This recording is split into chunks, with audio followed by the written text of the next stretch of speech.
Subscribe to our channel and hit the bell icon so that you know when live we go. Hello everybody. As part of our Prelims Compass series for 2021 Prelims examination, we have released the first book, The Compass on Budget and Economic Survey. Our QIP program, the Quality Improvement Program for the coming Prelims examination, will begin on 12th of April. The link for the registration of the same and also the link for the compass has been given in the description section.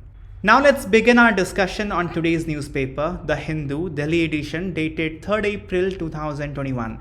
We shall take up articles important for civil service examination and discuss them as per the demand of the exam.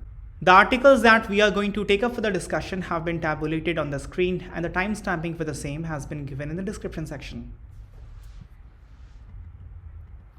This is the interview article from the economy page of today's newspaper. Millet-based products set to gain increasing acceptance. The interview is based on prospect and hindrance in popularizing millet as a food crop. This is the first article we are going to do today, and we will discuss the issues surrounded around millet in detail. Millet, you see, is a common term to categorize small seeded grasses. And lately, they are also being termed as nutri-cereals. They also are sometimes called as dryland cereals.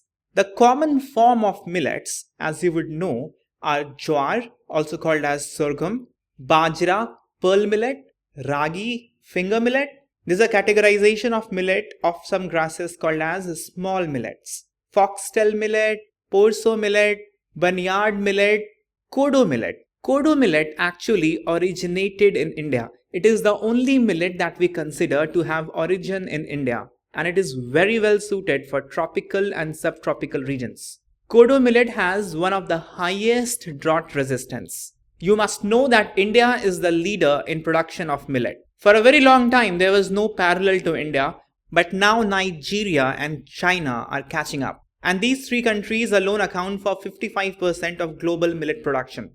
In India, after rice, wheat and maize, pearl millet is the fourth most widely cultivated food crop. Although there are a wide variety of millets cultivated in India, but the three major ones are jowar, bajra and ragi. Or to say sorghum, pearl millet and finger millet. Although in terms of various varieties of millets, there are various states which are leading producers. But overall, if you talk about millet as a general category, Rajasthan is the absolute leader in production of millet, followed by Andhra Pradesh and Karnataka. Also Telangana, Tamil Nadu, Maharashtra, Gujarat, Haryana also produce millets. It has been quite some time since we have discussed the topic from perspective of various GS papers. We'll do that exercise once again today. We'll talk about the need for promotion of millets from the perspective of various GS papers. Beginning from GS paper 1, we'll talk from the perspective of first geography, then society and then culture. You know that around 60% of India's agricultural land is rain dependent.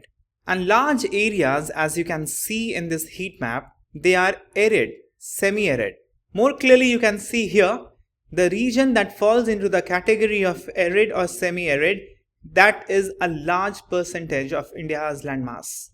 Also in terms of land degradation, if you see in this map, the areas that have been recently seen land degradation is large.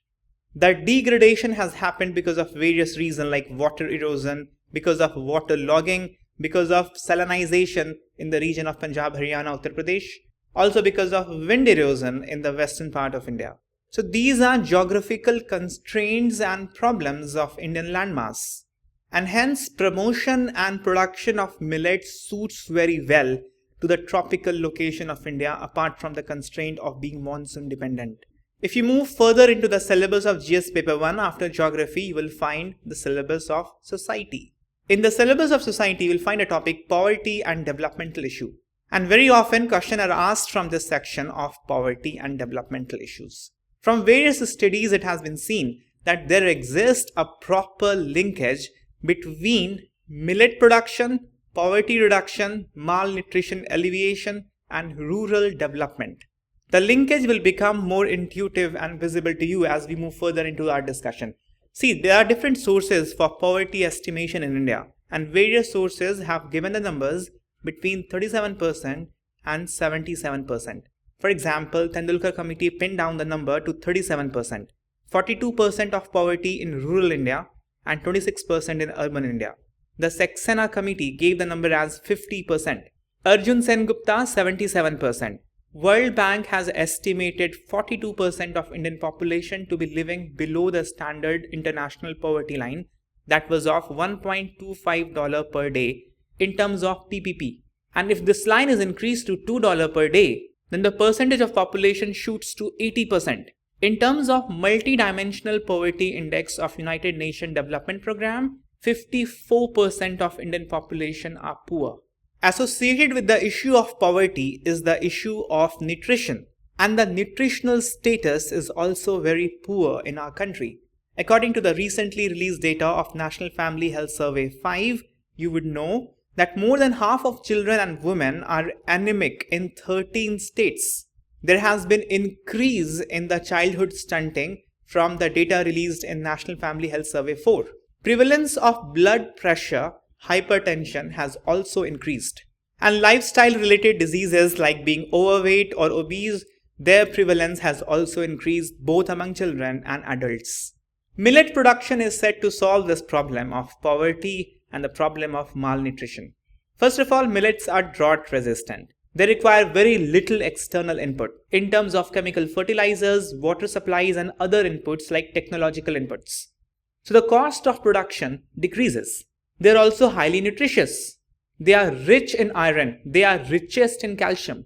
So they are a good source of both food security and livelihood security, because growing millet is easy even in rain-fed areas, especially in remote areas among the tribal population.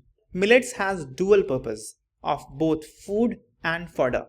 Agricultural productivity has very strong linkage with overall rural development. Indian Council for Agricultural Research has reaffirmed in various reports the power of agricultural productivity in reducing rural poverty. It says that 1% productivity increase reduces rural poverty by 0.65%. And agricultural productivity for millets can be increased very easily because of very little external input required. Millet also has one cultural aspect related with syllabus of GS paper 1. It has long history of production in Indian subcontinent. Reference of millets can be found in various mythology, poetry, religious practices, even in Ayurvedic recipes and various Indian dishes.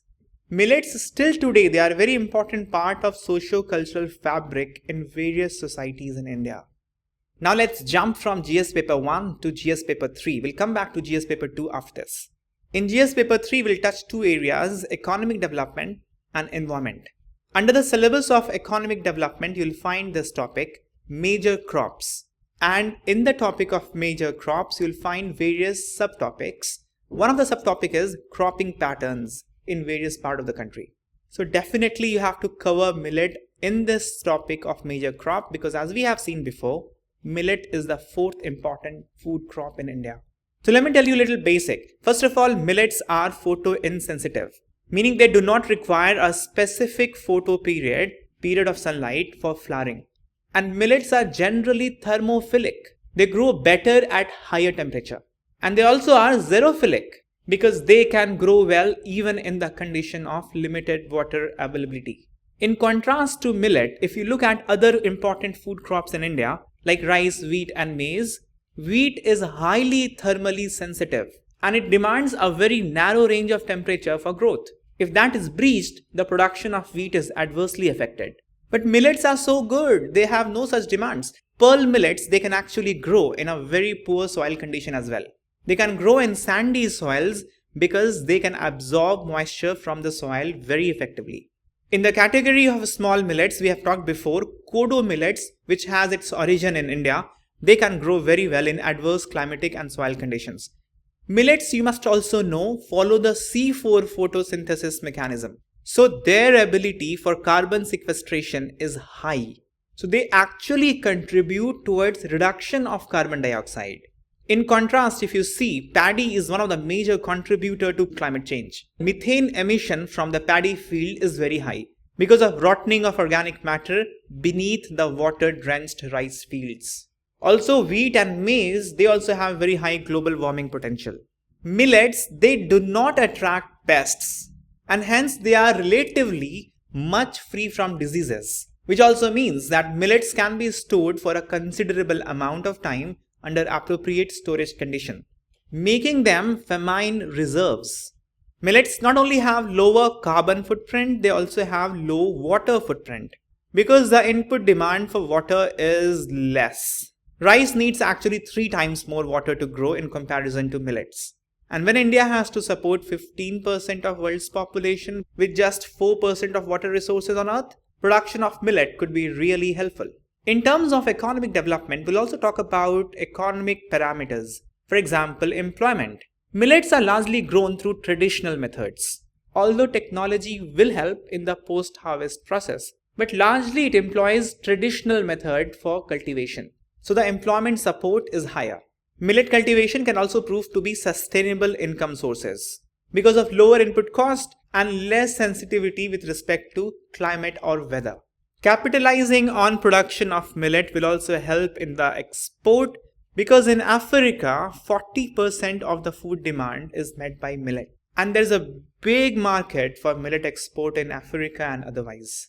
When you do cropping pattern in the major crops within economic development of GS paper 3, you should note that millet has a short growing season of around 65 days. It can vary, it can go up till 135 days, but relatively it has a shorter growing season.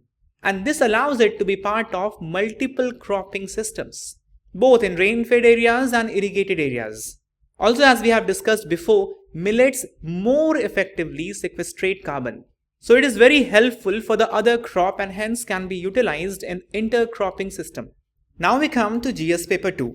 In GS paper 2 syllabus, you'll find this topic, issues relating to development and management of social sector or social services relating to health, education and human resources. We'll focus on this part of health, and in health, we'll first do nutritional security. You must know that millets have higher levels of protein and they have more balanced amino acid profile.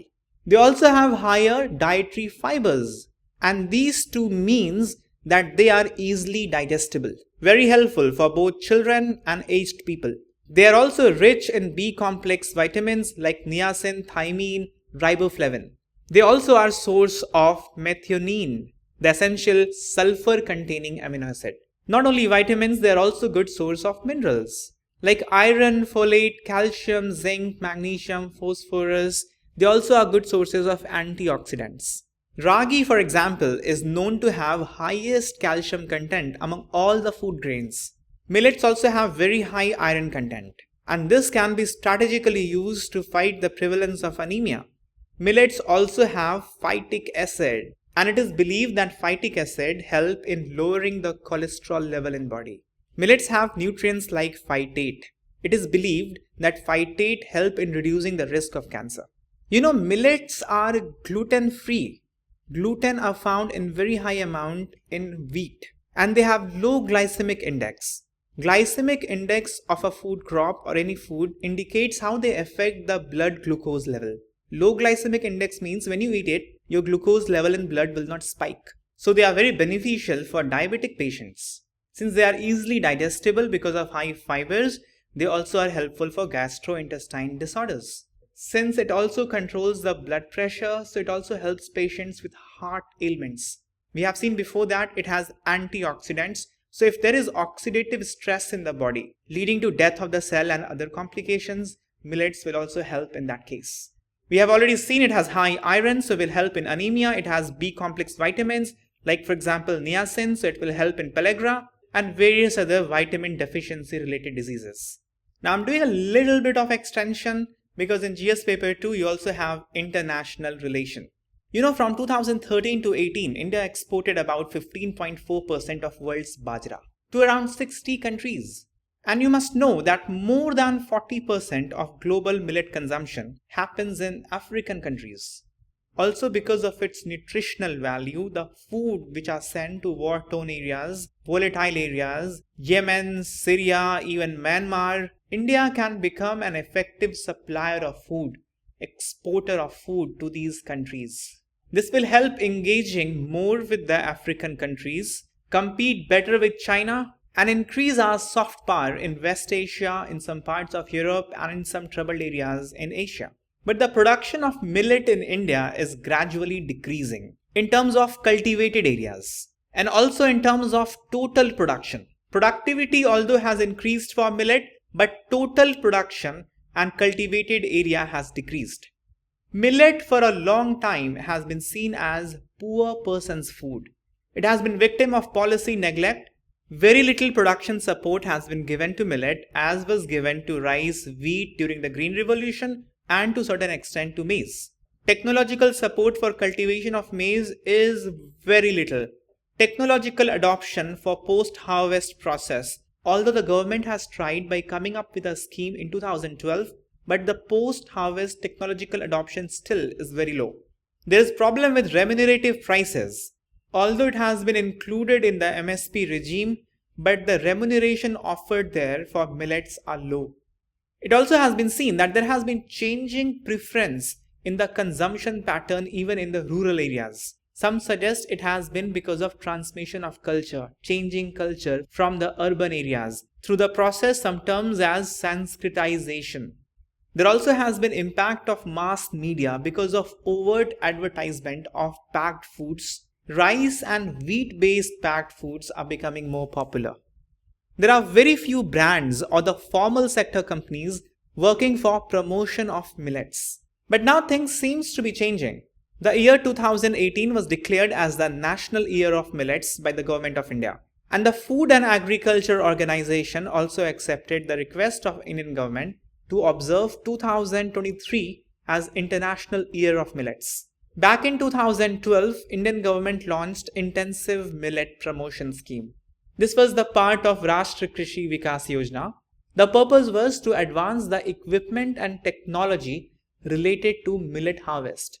Also as part of Rashtra Krishi Vikas Yojana, Rain-Fed Area Development Program was launched. The purpose was to identify new areas which are receiving adequate rainfall for millet farming.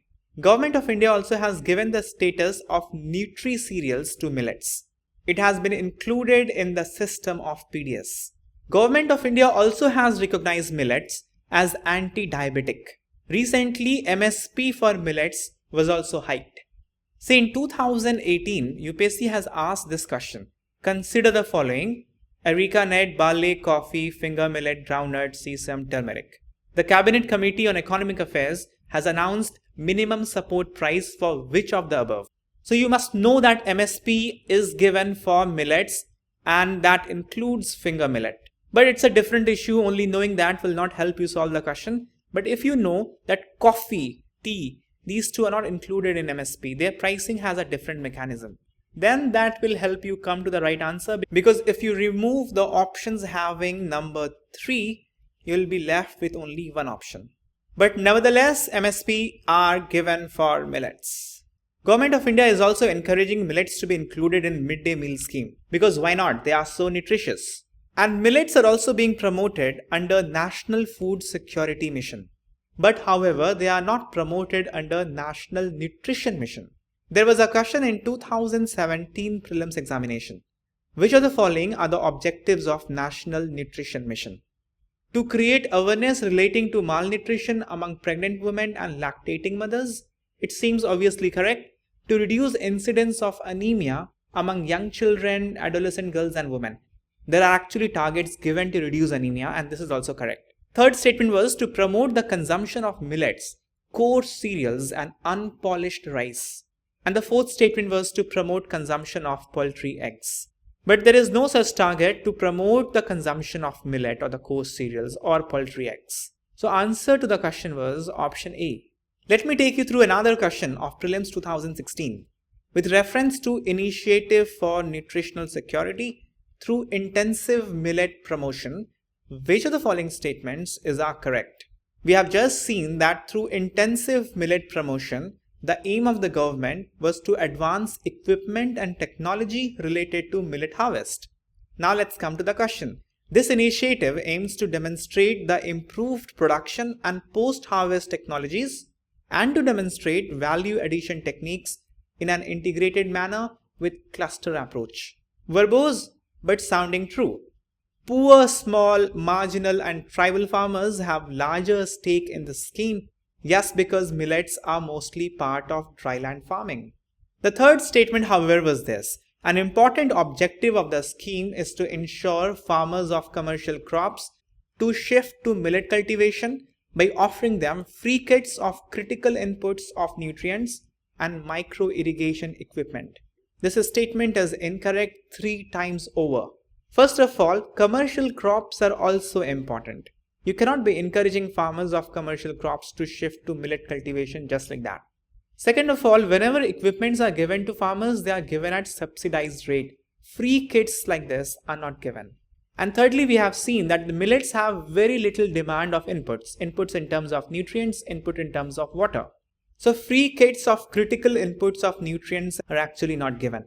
But you must know that micro irrigation equipment are given for millet production. It is right. But subsidized support is there for it. And they are not actually free kits. In UPSC Prelims examination, you'll find many questions in which you'll find long statements. Those long statements gives you many opportunities to find the loophole in the statements. And most of the times, they are incorrect. Answer to this has to be, there is an article on page number 10, Disquiet over policy for rare diseases. The caregivers have raised many concerns on the National Policy for Rare Diseases 2020. The National Policy for Rare Diseases 2020 is up on the website of Ministry of Family Health and Welfare to elicit public comments. First of all, let's see what are rare diseases. There are varied definitions of rare diseases. The one given by World Health Organization is this. Rare diseases are defined as one which are often debilitating lifelong diseases or disorder with prevalence of 1 or less per 1,000 population. Many countries like US, UK, they have their own definition. US define rare disease as a disease or condition that affects fewer than 2 lakh patients. 2 lakh patients in the US, which amounts to 6.4 per 10,000 people. However, in India, we do not have any standard definition of rare diseases. We also do not have enough data on their prevalence. Since we do not have data, we do not know exactly the morbidity or the mortality because of these diseases. So under the new policy, National Registry for Rare Diseases has been started by Indian Council of Medical Research. All over the world, there are around 7,000, 8,000 rare diseases. But so far, only 450 rare diseases have been recorded in India. The most common rare diseases in India are hemophilia, thalassemia, sickle cell anemia, primary immunodeficiencies in children, autoimmune diseases, lysosomal storage disorders, where the cells start accumulating toxins, and certain form of muscular dystrophies. These are some of the common rare diseases. The National Policy for Rare Diseases 2020 actually identified diseases that include genetic diseases, rare cancers, infectious tropical diseases are also included in the list of rare diseases. And it of course includes degenerative diseases. Diseases where the function of organs actually starts failing, like osteoporosis, Alzheimer's. It's important for you to know that the policy categorizes rare diseases into 3 categories. The first category requires one-time curative treatment. And this category includes diseases like osteoporosis, immune deficiency disorders, among others. The second category of diseases are those that require long-term treatment, but the cost is not very high. And the third category includes diseases requiring long-term treatment with high cost. Now, as per the policy, the assistance of Rs 15 lakh will be provided to patients suffering from the first category of rare disease, where one-time curative treatment is required. And this funding will come under Rashtra Arogya Nidhi scheme. And also the treatment will be limited to beneficiaries of Pradhan Mantri Jan Arogya Yojana. For patients suffering from rare diseases of category 2, that is where the treatment will be long term but the cost is not very high. There the policy suggests that the state governments can consider supporting the patient. The policy does actually touch on the third category, where the treatment is long term and the cost is high. The policy talks about creating a digital platform to raise donations. The donation can also come from corporate funding. But the government has not taken the responsibility to set and run these digital platforms. These will be run by Institute of Eminence for Rare Diseases. The policy sets out 8 institutions, including AIIMS of Delhi, as Institute of Excellence. And those institutions actually will be running these platforms to raise donations.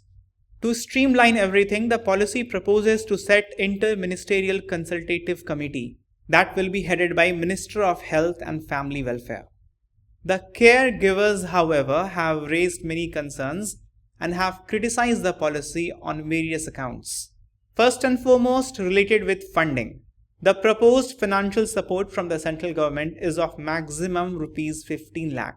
For the first category of patients that we saw, that requires one-time curative treatment.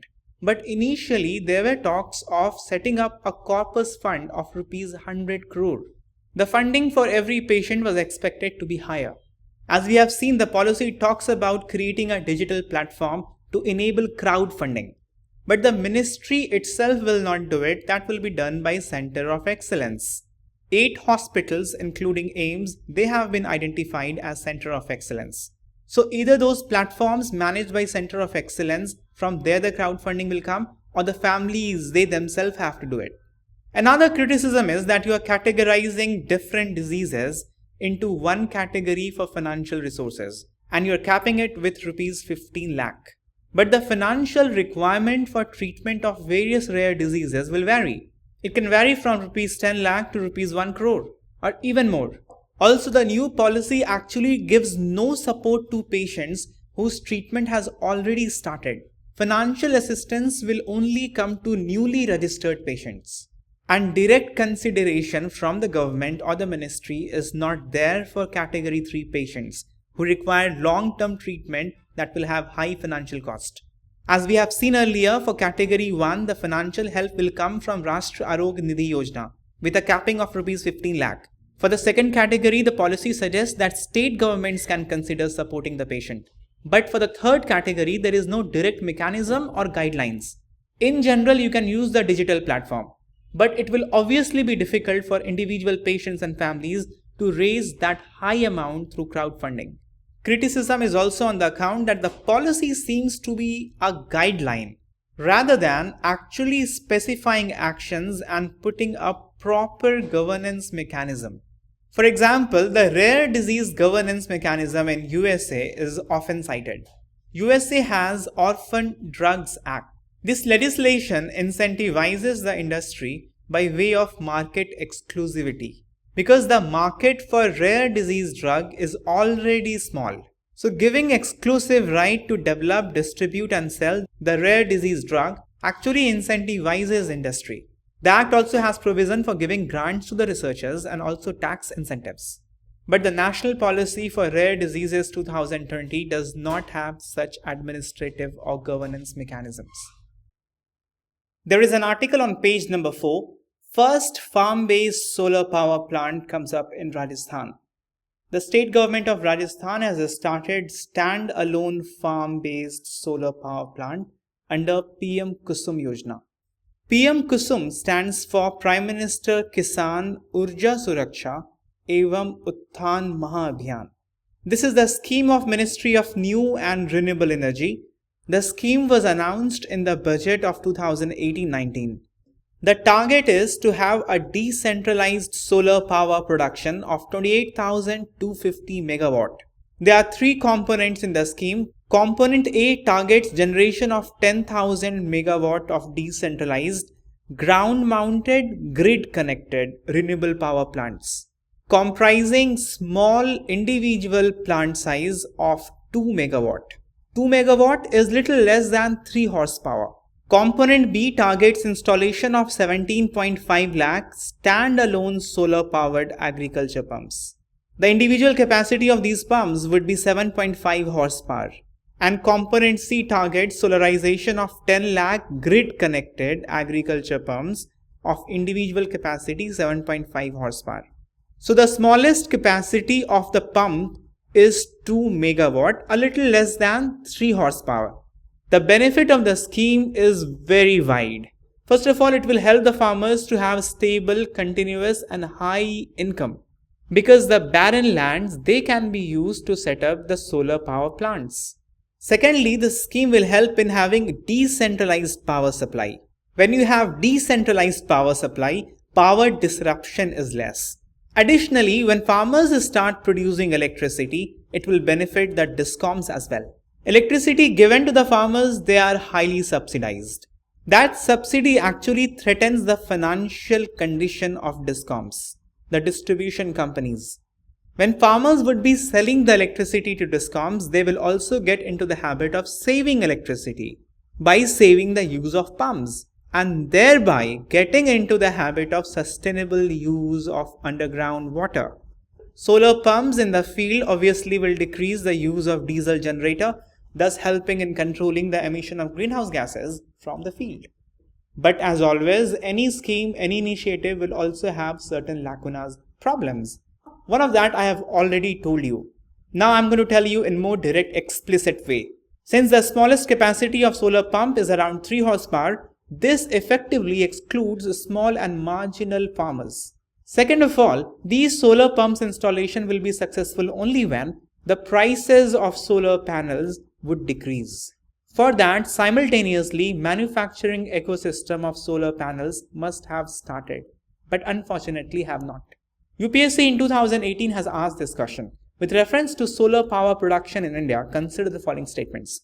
India is the third largest manufacturer of silicon wafers used in photovoltaic units. Actually, there is no manufacturing of silicon wafers in India. We only assemble it. So there is no question of being third largest.